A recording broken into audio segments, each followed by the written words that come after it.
الضيوف اللي عندك الكرام إن شاء الله. اهلا وسهلا كابتن، تفضل. اذا كان لك اولا يمكن حسين النجعي تحدث قبل قليل زميلك، يبدو ان نفس المعاناة عندك، صحيح؟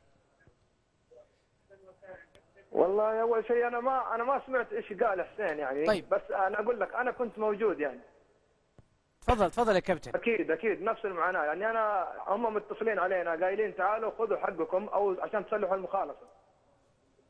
طيب متى هذا الكلام؟ هذا كلام قبل يمكن احنا صلحنا المخالفة يوم الثلاث في الليل. ايوه. طيب هم قبلها ب4 ايام كلمونا. قالوا لنا تعالوا خذوا المخالفة حقكم يوم الاثنين او يوم الثلاث. طيب واللي كان يكلمنا وكيل لاعبين لا له صله نهائيا في عضو مجلس اداره النادي. عضو مجلس؟ لا مو عضو مجلس اداره، وكيل لاعبين. لاعبين لا ما هو عضو رسمي نهائيا. طيب فلما رحنا يوم الاثنين لا مو عضو مجلس اداره، وكيل لاعبين اللي كلمنا. اسمعني من الهاتف يا كابتن، اسمعني من الهاتف اذا تسمح لي. فعرفت، فلما جينا يوم الاثنين علينا نصلح المخالفه وناخذ حقوقنا ونصرف الشيك.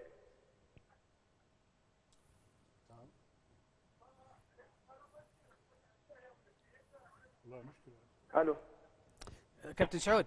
هلا والله. من الهاتف اذا ممكن تسمعني، مو من التلفزيون.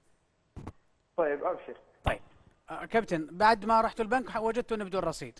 قبل ما اروح البنك وقبل ما اوقع المخالصه يعني احنا انا ما ادري. انا وكيل كان موجود معي وكيل حسين اللاعب حسين النجعي. طيب فلما رحنا علينا نوقع المخالصه عشان ناخذ الشيك ونصرفه. انا قبل ما اوقع المخالصه تكلمت مع رئيس النادي قلت له الشيك فيه رصيد. قال لي ايوه بكره تروحوا البنك تلقونه الابد جاهز ما تصرفوه.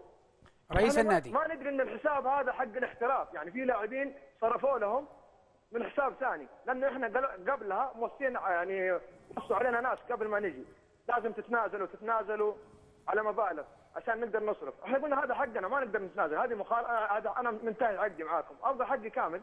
طيب فعارف لما جيت وكلمتهم قلت لهم انا ما راح اتنازل. قالوا خلاص ما دام انت ما تنازلت. انا اتضح بعد ما اخذت الشيك وبعد ما اخذت المخالصه رحت اليوم الثاني على البنك، لا الرصيد لا يغطي، ما يكفي الرصيد. طيب فاتصلت على رئيس النادي اكثر من مره ما يرد. اتصلت على برضه اعضاء الشرف اللي دقوا صدورهم على ايديهم على صدورهم في مجلس عضو شرف من اكبر اعضاء الشرف في نادي التعاون اللي هو ابو وجيه فهد المحيميد.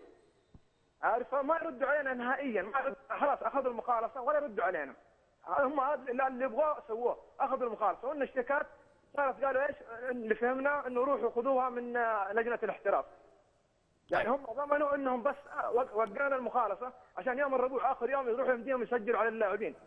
طيب يسجلوا اللاعبين اللي هم المحترفين وذا. هم في لعيبه تنازلوا واعطوهم حقوقهم. في لاعبين اللي زيي وزي كابتن حسين قلنا لهم هذا حقنا قالوا خلاص. طيب لو انتم تنازلوا وش الاجراء الجاي منكم يا كابتن؟ كيف؟ وش الاجراء اللي بتسوونه الان في المرحله الجايه؟ انا في المرحله الجايه انا ان شاء الله يوم السبت بقدم خطاب الى الاتحاد السعودي بحكم اني انا خلاص ممكن يعني عارف اوقف كوره، لكن انا معي الشيك ذا اللي يثبت انه ما في رصيد. هل باستطاعتي اني اروح مثلا لمؤسسه النقد؟ طيب اني مثلا ارفع شكوى ان الشيك هذا ما في رصيد او المحكمه او الشرطه او ماني عارف يعني. لكن انا اقول لك يعني هم يعني عارف كلمونا تعالوا خذوا حقكم، تعالوا خذوا حقكم. فلما جينا تفاجئنا انه الشيك ما في رصيد ولا هو نفس الحساب، نفس الشيك ذا مو نفس الحساب اللي وزعوه للاعبين. طيب كابتن سريعا عبد الله فلاتة بيسالك. سريعا عبد الله. هي مشكله رياضيه فاتجه للجهات الرياضيه فلا تتجه لاي جهه اخرى. هذا قانوني، رجل قانوني يعطيك استشاره على الهواء. لا يعني ما يزعل مني. طيب يعني اوكي الشرطه والمحكمه. انا احترمك قدك، لكن بحكم اني انا الحين يعني مالي مرجع. الحين انا صرت خلاص يعني انتهيت من عارف يعني الشيك انت اخذته من نادي رياضي فالنادي له مرجعيه، اشتكي النادي في مرجعيته. طيب واضحه. شكرا جزيلا لك سعود خيبري لاعب نادي التعاون السابق متحدثا عن هذا الجانب. يمكن سؤال مهم ايضا طرحه